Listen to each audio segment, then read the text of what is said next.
Hi, I'm Lexi, And I'm Vlada. and this is Logos 121 News at 6. Tonight's stories include Thomas Kuhn's Phlogiston Revolution, an album that reached platinum status in a matter of days, the difference between the scientific revolution and the scientific renaissance, and was the scientific revolution actually a revolution, and how the field of science is becoming more diverse. It's Hannah, and tonight on Honors Logos Channel 121, we will be covering Thomas Kuhn's phlogiston theory and the chemical revolution. Kuhn states that the starting point of the chemical revolution is the phlogiston theory, and its endpoint is Lavoisier's oxygen theory of combustion. Our source, Huyningen-Huhn, says that the chemical revolution is one of the rare cases where most of the leading historians and philosophers of science agree that there was a revolution. Phlogiston theory comes from the traditional chemistry of principles that can be tracked back to various forms of classical Greece. The term phlogiston theory was actually coined by George August Stahl, borrowing it from earlier works by Johann Becher. Phlogiston theory made sense of the chemical constitution of bodies and gave a unified theory of combustion and calcinations.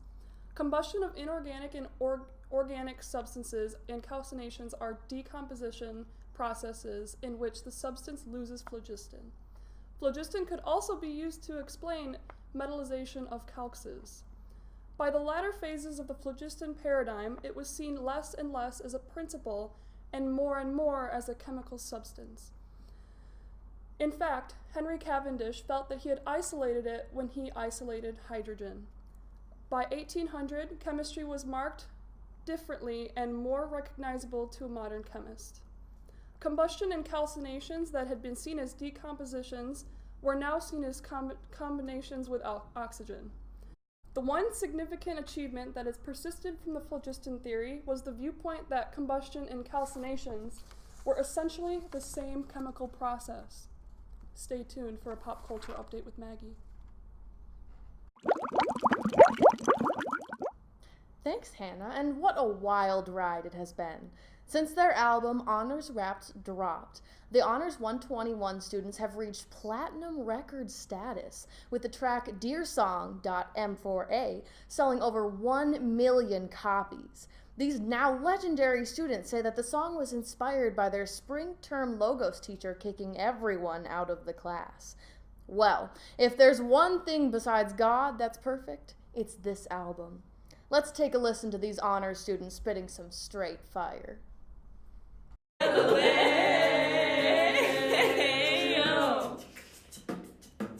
University will hold you back. They'll eat you up like a snack. Galileo blurs the line between philosophy and math, shows the uni his unending wrath. Our team here at the Honors News Channel has discovered a journal that was overlooked in our archives. Peter Deer's Revolutionizing the Sciences explains to us a piece of history that has been missing for years. Apparently, Peter Deer has divided the period of the scientific revolution into two approximately century-long parts: the scientific renaissance and the scientific revolution.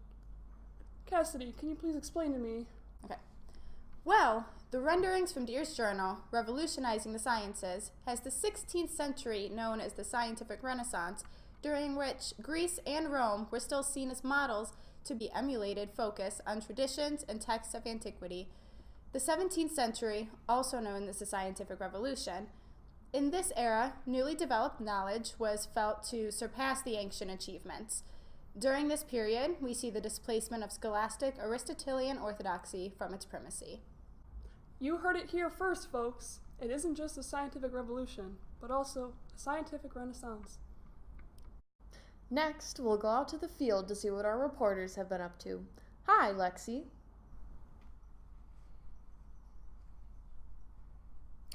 Thanks, Maggie. Today I'm here with Susan, a woman who calls herself Peter Bowler's biggest fan. So, Susan, tell me why you're so in love with Bowler.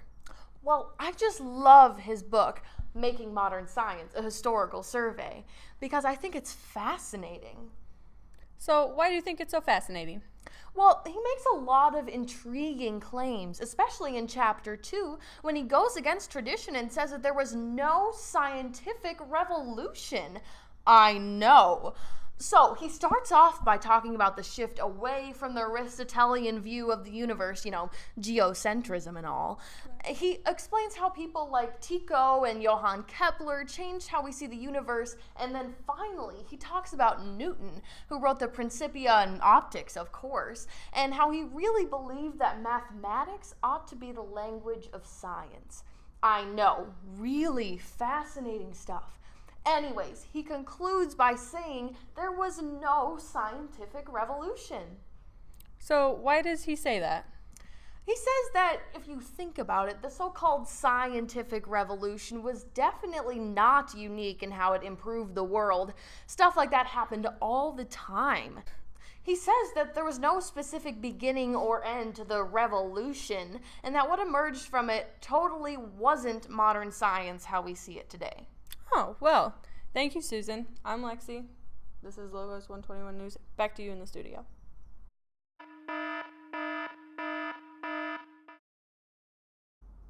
Breaking news. 2 bombs were just dropped by the U.S. in Japan. We'll go down to Cassidy with the full story. Cassidy?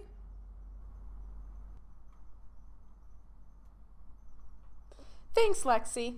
This just in, we're getting news that 2 atomic bombs have officially been dropped on Japan. These bombs were created under the Manhattan Project, a secret governmental program, though it's not so secret anymore.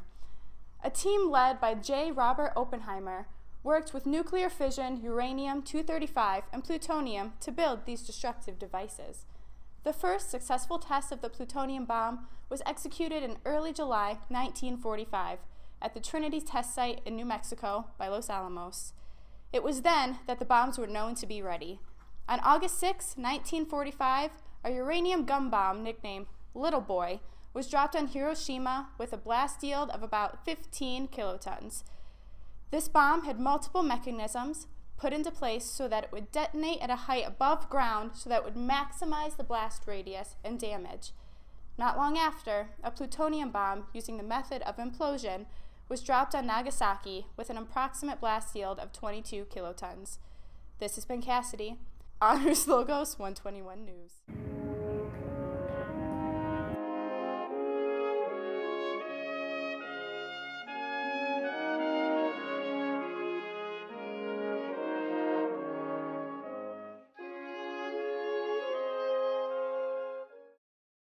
In other news, in 1943, Langley hired its first 6 African American women for the West Computing Pool as computers.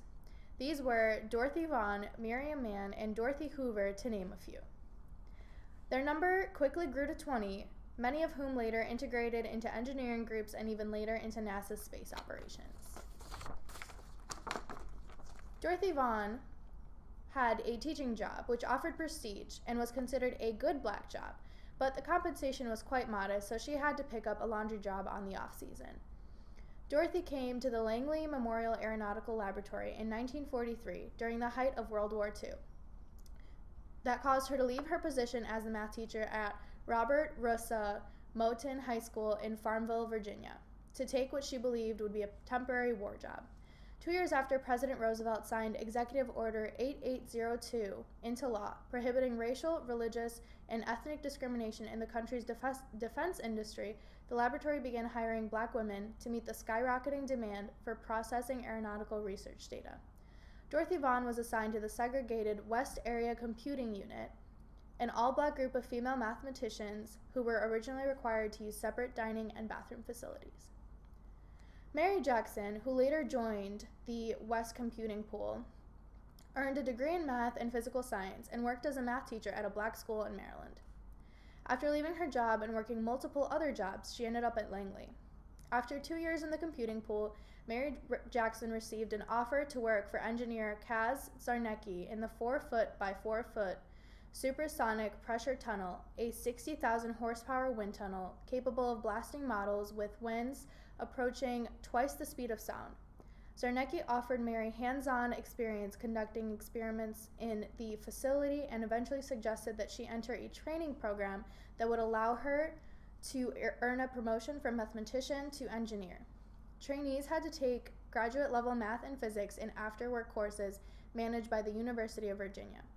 Because the classes were held at a then segregated Hampton High School, Mary needed special permission from the city of Hampton to join her white peers in the classroom.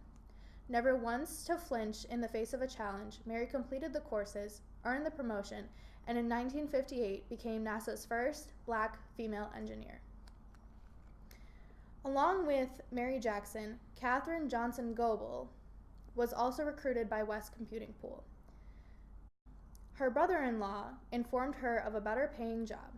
She got approved to work in Langley with Dorothy Vaughan as her boss until she transferred into a different department temporarily. After 6 months, it no longer seemed temporary, and Dorothy vouched for Katherine by asking her boss, Henry Pearson, to either give Katherine a raise or return her back to the West Computing Department.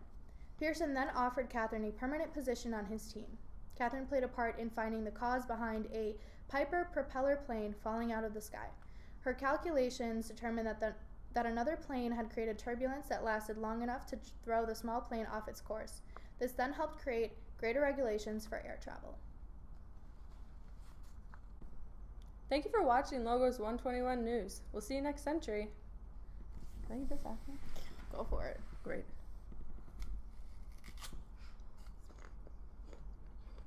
Good apple? Mm-hmm. You want to go out after work? Yeah. Okay, let's go.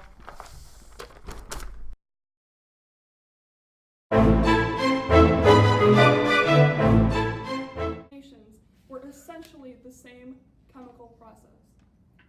Stay tuned for pop culture update. Why are you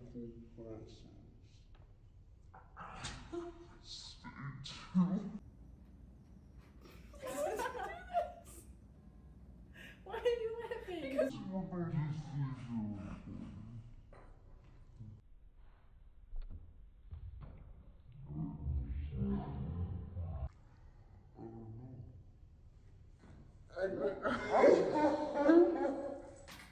See, look how much is left right now.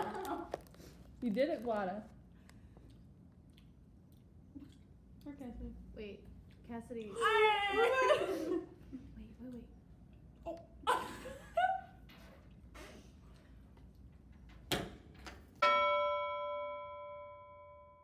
Do you want me to talk again? What? That. Please stop.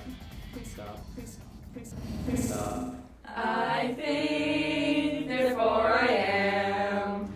Cogito, ergo sum.